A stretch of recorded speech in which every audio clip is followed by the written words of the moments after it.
Doodle Mug Wrap Design. Sa mga naghahanap nitong ganitong design guys, meron tayong design na ganito. 15 design na Doodle Mug. Ipapakita ko muna kung paano gumawa ng ganitong mock-up na pwede mong makita yung kabuuang baso. Ayan, sa mga gustong gumawa ng ganitong mock-up, ipapakita ko sa inyo guys kung ano yung gamit ko sa paggawa ng mock-up ng Doodle Mug. Sa paggawa ng mock-up para sa ating mug wrap design, gagamit tayo ng Pakdora. Dito sa Pakdora guys, marami kang pwedeng gamitin ng mock-up.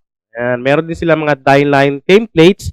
Ito yung mga mock-up na pwede mong magamit. May pang t-shirt, may paper bag, may book, may bottle. Meron din silang mga magazine, yung paper bag, yung envelope. So, madami. Pang t-shirt, pang hoodie, pang bottle. So, marami yan, guys. Try nyo na lang tong Pakdora.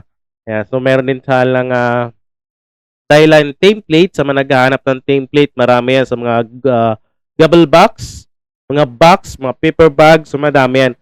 Meron na ako ditong na-ready na design. Ito yung pinaka-doodle mug natin sa Canva. Ito ay hindi na na-edit pero pwede mo dagdagan ng text kasi picture na siya na nakalagay dun sa ating Canva na canvas. Yan. 8 by 3.5 inches. Sa mga gustong bumili ng ganitong template or design dito sa ating doodle, meron yan. Tignan nyo na lang sa website natin or yung sa description dyan. So may kasama na siyang mock-up. Ito yung mock-up natin na may doodle mug. Tapos yung pinaka-design nasa likod. Ayan. So, tignan nyo lang guys, naka-sale promo yan. Sa paggawa ng ating mug wrap, click lang natin itong mock-up natin. So, hahanap tayo ng mug. Ayan. Kahit anong design sa mug, pwedeng-pwede. So, ipapakita lang natin yung paggawa ng mock-up na pwede mong makita yung kabuuang baso na pwede mong galaw-galawin. So, gagamit tayo ng 11 ounce na mug para sa ating mock-up. Ito yung gagamitin natin. Ito na yung pinaka mock-up niya. Yan. Pwede mong galaw-galawin, di ba? Ito yung kagandahan dito sa Pakdora. Sa mga gusto mag-try ng Pakdora, gamitin niyo yung discount code. Nakalagay yan sa screen at sa comment section o sa description.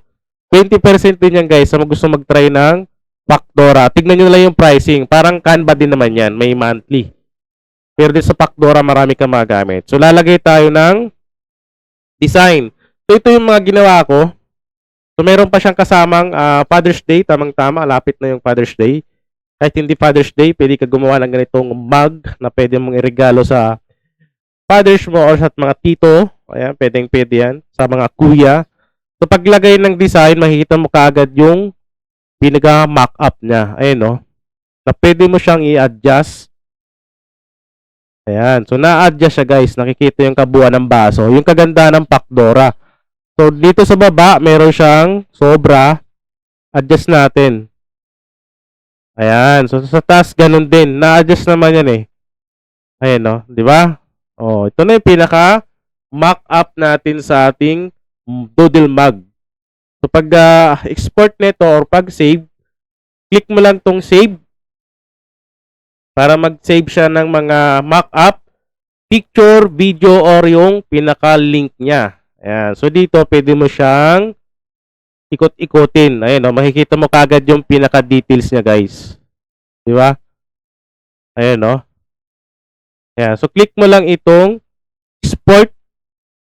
Kagandahan kasi dito sa Pakdora, maraming way para ma-send mo doon sa client mo or pang-posting ng mga product mo. Ayan. So, meron tayong mock-up. Click mo lang tong export para sa PNG. Or JPEG, pili ka na lang. Sa die line, meron naman siyang pwedeng i-print. Pero kung may layout ka na dito, ito na i-print mo, di ba? Ayan. So, dito sa videos, yung pinapakita lang natin sa Pakdora ay yung mock-up niya. Ayan. So, pwede mo siyang i-set kung anong gusto mong design na video na pwede mong pang-posting sa Facebook mo o sa Facebook page mo or pang-send mo doon sa client na hindi mo na kailangan gumawa ng pinaka-actual niya kung nagtitipid ka sa materyales, di ba? Ayun, no, pipili ka na lang. Ayan, so pwede mo siyang galaw-galawin, no? Di ba? Pinakaganda diyan. I-save mo na lang siya na MP4 1080p pwede na yan. Kung gusto mo na mas malaki-laki, 2K resolution. Medyo matagal nga lang yung pag-render niyan or pag-export niyan. Kasi malaking files. Pero yung 1080p pwede na yan. Diba? Ayan, no? Ayan. So, kaya yung kagandahan ng Pacdora kung gagamit ka ng Pacdora sa Mac app na Mag Design. So, kahit anong Mag Design naman yan, pwede. So, marami ka pwede pagpilian. So, explore nyo na lang yung Pacdora sa mga gustong mag-try. Gamitin nyo na lang yung discount ko dyan. 20% din yan. Malaking bagay din yan, guys. Tignan nyo na lang yung pricing dito sa Pacdora. At sa mga gustong bumili ng pinaka-template, tignan na lang sa website natin.